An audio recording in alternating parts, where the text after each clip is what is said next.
Well, I'm back. Another car video. Hopefully this won't be as long as the last one, but if it is, bear with me. Not too much has changed. I've put a little more miles on my car. Something that I couldn't remember if I went over or not, where the icon is right there on the left-hand side.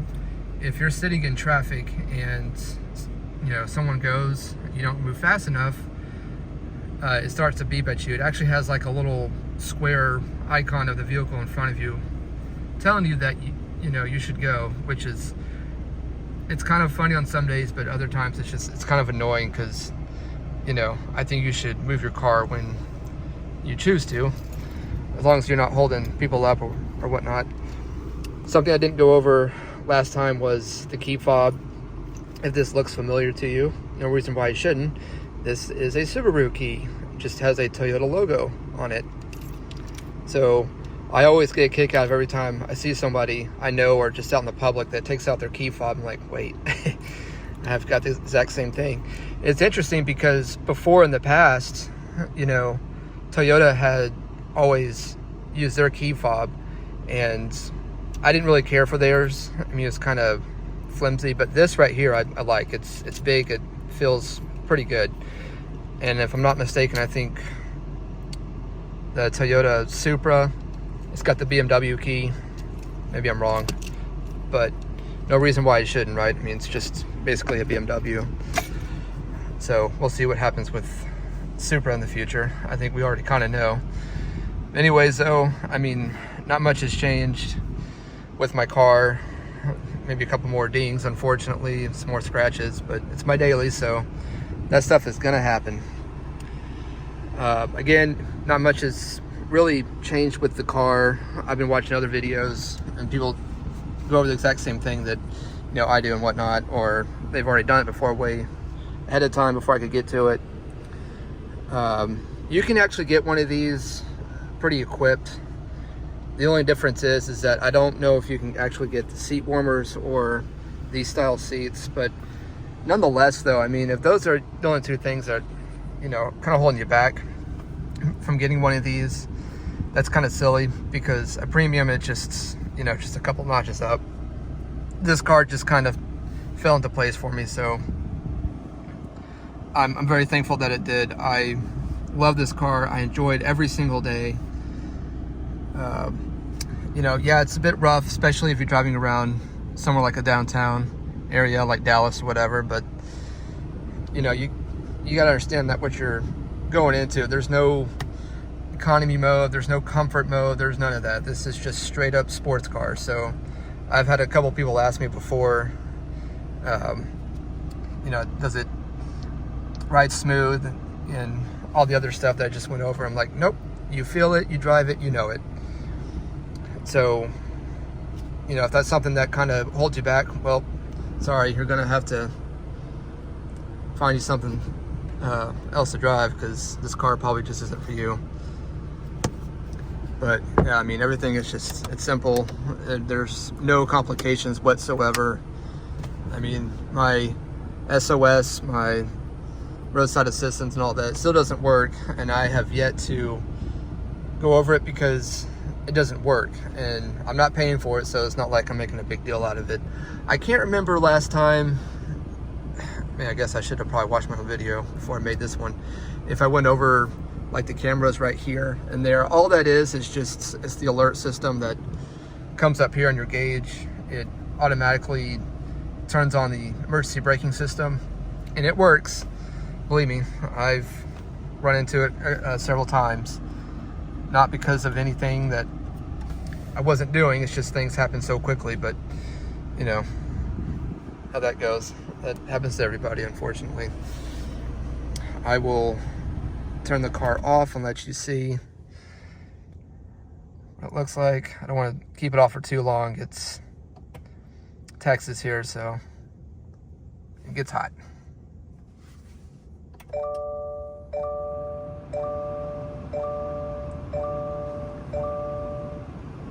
Foot on the brake. And there you go. But anyways, though, that was the startup. Nothing, I guess, too fancy. A lot of people, I guess, try to make all this stuff being compared to the next automobile that's out there that does whatever. I mean, to me, just do your own thing. You shouldn't have to worry about what someone else is or isn't doing. So your followers will come by just doing your own thing, not making a whole lot of noise. This car is actually really fast. I'm not comparing it. It's quicker than anything else because it's not. But if you've had these before, like the previous gens, you would know right away that it gets up and goes. I give credit to Toyota and Subaru for getting rid of the power dip and all that and whatnot. It does its job, and it's plenty fast for me. So I'm completely happy with this. What I'm trying to say. I don't know if I'm going to lose audio because I'm going to plug in my phone with this. Last time I tried to do that with the Mazda 3 when I was in Colorado last year, I was speaking and then it muted it and you didn't hear a single thing. So I don't know if that's going to happen. So if it does, what I'm going to do is just plug my phone in real quick. I just wanted to show you on the screen what your phone service stuff looks like and all that fun stuff. So I won't speak for a little bit. It'd be kind of silly to talk and then you couldn't hear me. So here we go.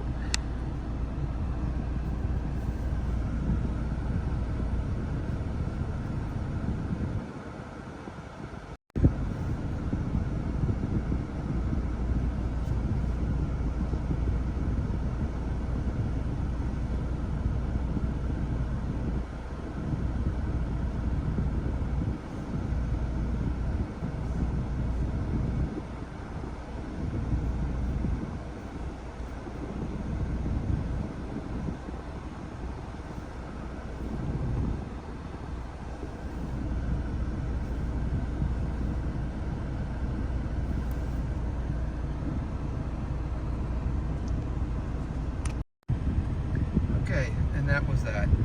What I'll probably do as well is I will back up where that wall is and I will show you what the sensors look like for the backup sensors and everything. There's no 360 camera, there's none of that stuff on this car. I don't think you need it. But at any rate though, this car it has its own identity, which I appreciate. I do miss some of the original styling. Of course, I know you can't keep doing the same old thing. But I did like in the previous gen how this was kind of like, you know, smooth, like rounded and everything. This is just all square. I mean, this has a little bit of something going on here, but not too much, I guess you could say. Speakers are up there and over here, a cloth here and there. I do miss my previous gen GT86 I had. The radio was so-so. This reminds me of my first gen that I had with my Scion FRS, just no CD player. But the previous gen, you know, I had more of that sway stuff. I can't remember the name of it. I'm sure somebody will say in the comments, but you know what I'm saying. Like, this was like better off looking to me. It was more smooth and everything. This is just like plastic. I just feel like I'm gonna scratch it, ding it, whatever. It's not the most advanced technology thing in the world, so you know, it is what it is. So let's see, keys right there. Yeah, you got a couple of drink holders here. Back seats, ain't worth anything, just for insurance policy, but you already know all that stuff. Let's see. I keep on my side the strap. I don't know if this thing over here just comes undone or someone did that on purpose or whatever. I got people that ride my car sometimes, so. But anyway, though, I mean, these are your gauges. I mean, you can get like a basic trim level of this, and all of this right here looks the same. Before, you couldn't do that. For instance, when I had my Scion FRS, obviously you had your screen, but you didn't have the push button start. You didn't have like all the buttons. You had to have the original key fob where you had to put it in, turn the car on, right? And then the knobs were round, and you just had your basic buttons. And that's what identified you just having like a basic trim level. Nothing wrong with it. I loved it. I mean, it didn't bother me none, but once I knew about, you know, Subaru and Scion at the time coming out with, you know, the push button start and more fancier. But I think with Subaru though, you could always get that. Maybe I'm mistaken, but maybe they had a trim level that was the basic. I don't know. I didn't look all that stuff up. I should probably do that before I make car videos, but I'm not very good at doing my research before I make these car reviews. But at any rate though, everything was just, it was simple. I mean, to me, this really hasn't changed much at all. It feels the same. The shift knob's a little bit different. Before I had like red stitching, or like on my 86 GT, it was just all white stitching like you see here. So to, you know, to have you understand it, the car hasn't changed that much. The skeleton to me still feels the same. It looks the same, but obviously, you know, front to back, I mean, it all basically functions the same way. I just wish, you know, instead of the lights moving when you turn the steering wheel at nighttime, that you just had your basic setup lights. And I really wish this right here was automatic rear view mirror when you're driving at nighttime. I mean, this is fine. You don't have to worry about it breaking, which is cool. But my 86 GT had that. But I think the only reason it did was because the backup camera was right here, which was stupid because I don't have window tint yet. But my previous gen, when I didn't have window tint, it was so bright, I had a hard time looking out of it because the sun would hit it and then you couldn't see out of it. So I'm like, well, this is useless. I mean, unless if it was nighttime or the lighting was better where you could see it, it just didn't, you know what I mean? Like, it didn't do its job for me. But that's just my take on it. That's my memory of it. So, you know, I don't, I'm not beating up Toyota or Subaru because of that stuff. That's just silly. But that's just my recollection of it. People ask me all the time, you know, it's like, this is just Subaru, I mean, a Toyota, right? I'm like, I don't think so. This feels more like Subaru than anything else. But which is nothing wrong with that. The motor, pretty much the car itself. The things I love about this car is that when the kids get excited, they're like, oh wow, look at that, take a picture, you know. And that to me is just like the coolest thing ever. I could care less what adults think or some rude, obnoxious individual's gonna say. I don't care about that. But seeing kids' faces light up, I'm like, yeah, that's a cool moment. Now the funny part is that people not even getting this car right in terms of what it actually is. If they would just take, you know, a second to look at the logo, they would see the Toyota logo. But they said, hey, is that a Porsche? Is that a Ferrari? I'm like, I mean, come on, folks. You can't be like that. There's no way. I mean, it's funny, but hey, I'll take the compliment. I mean, I laugh because it's funny. Maybe they're just being, you know, a jokester. I don't know, but it's just funny to me. So I don't really use this stuff all that much. I do use sport though. As I said before, the snow mode, I don't think it's going to be any different. We don't get snow here in Texas that often, so I just don't think that works as good as you think it does. Maybe if you had the right tires on, but I've got the original tires on this car. So all right, well, I'll do a walk around and then I will back my car up to that wall so you can see the sensor start beeping at you when you get too close to something. It's kind of like a 50-50 deal. I don't mind it, but other times I do, because when you're listening to music, it actually cuts it off. Well, not cuts it off, but it turns down the volume so you can see what you're doing. I mean, like I said, I get it, but there were times when you actually had to drive your car and know how close you were to something, and like use your mirrors, and there's no blind spot monitoring and no backup cameras and all this stuff. Now it's like we've grown accustomed to it, which I'm not hating, but there's just some days where it gets really annoying. And look, I get it, you can turn that stuff off. There's options that you can. I showed you that in the last video. I keep it on because I paid for it, and I'm not gonna have a day where it's like, man, I really wish I could have had that. But knowing my luck, I get too big of a hurry and I back into something and then I'll be all mad and everything else. So yeah, I'm not doing that. So anyways, I'll do a walk around with the car.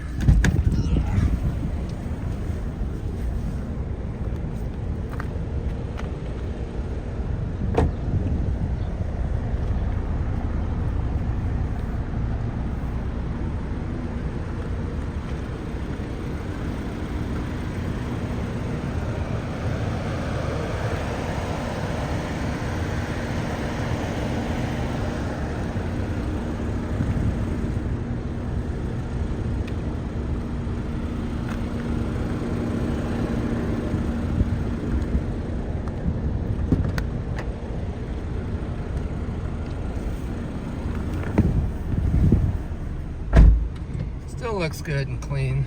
I try to keep it that way. Try to make an attempt to put my seatbelt on. This thing will chime at you if you don't. I'll demonstrate that too. When you don't have your seatbelt on, for instance, okay, this thing will start chiming and it gets louder and louder the more you go, and yeah, you'll know what I'm talking about here in a couple of minutes. All right, enough. Back up. Hopefully there's no glass here in this parking lot. This parking lot seems kind of empty, which is cool. I'm done with it. All right.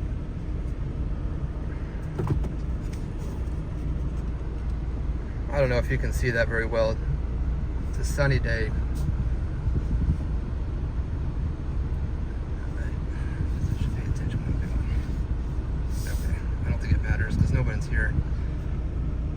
All right, let's see if this thing starts beeping at you. I can't remember. I think maybe it starts beeping at you right here in the screen.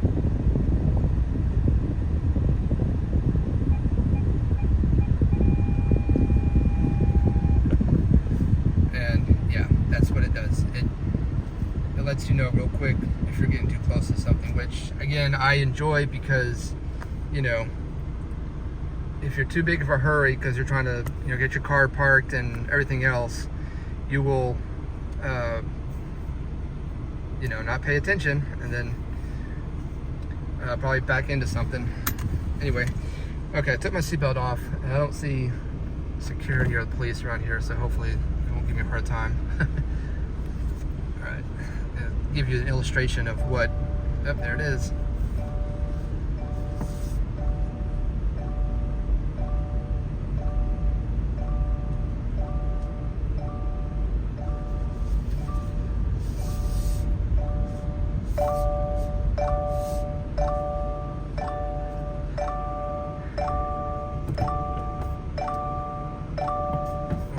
Even when you put it in park, it still goes off. That's crazy. I didn't know I did that.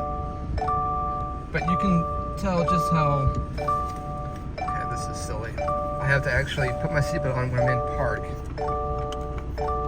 But Toyota's saving a life, and it's yours. So anyway, though, that's basically what happens when you don't put your seatbelt on a little quicker than they want you to. So, but anyways, like I said, I didn't want to make this too long or anything. Maybe one day I'll go over the horsepower and torque and how it drives and everything. I have not taken this on a racetrack or any type of track whatsoever, so if you're curious about that, you know, I have not done that. And thank you everybody who actually responds to my video. You guys are awesome. It's not a very big crowd, but I appreciate that and whatnot. So and anyone that's getting this car pretty soon, or this is your dream car, you're gonna love it, I promise. And if you just picked one of these up, because I think there was someone that actually commented on my video asking a question or two, hey, I hope you're enjoying your new car, man. That's awesome. I'm happy for you. But in any way, though, that's all I have to go over. I zoomed in on the vents on the outside. It's a cool setup. I really enjoy it, but the problem is that it is such a pain to clean. Like, you have no idea, unless if you actually own a car like this that has a setup like that. It's cool, don't get me wrong. I love how this car looks, but man, when it comes to having to do maintenance, and I'm talking about just, you know, keeping it shiny, boy, that's tough. But anyway, though, again, I don't have much else to show you or go over, because like I said, that other video was like 30 something minutes long. I'm creeping up on almost 20 minutes with this one, so I really didn't even show you or go over anything, but I just was wanting to give you guys a heads up. Car's running great, it's smooth, no issues whatsoever. And just before I close this, Toyota, please, for the love of goodness sake, train your employees to know people's business when maintaining these cars, because I did my 5,000 mile service. The guy in the service drive, I don't know if he was new or was just trying to pull a fast one on me, but he was trying to make it sound like I didn't have any idea about my car or anything. Like, look, I'm not Mr. Know-It-All, but I know enough about the 5,000 mile service every time. That's what I signed up for, that's what I pay for, and that's what I've been doing since 2012. Nothing's gonna change there, so don't even bother. But anyway, though, ladies and gentlemen, hope you're good. Stay cool out there. It's still plenty hot here. Anyway, though, that's just gonna do it for me. So I will end the video here. Ugh.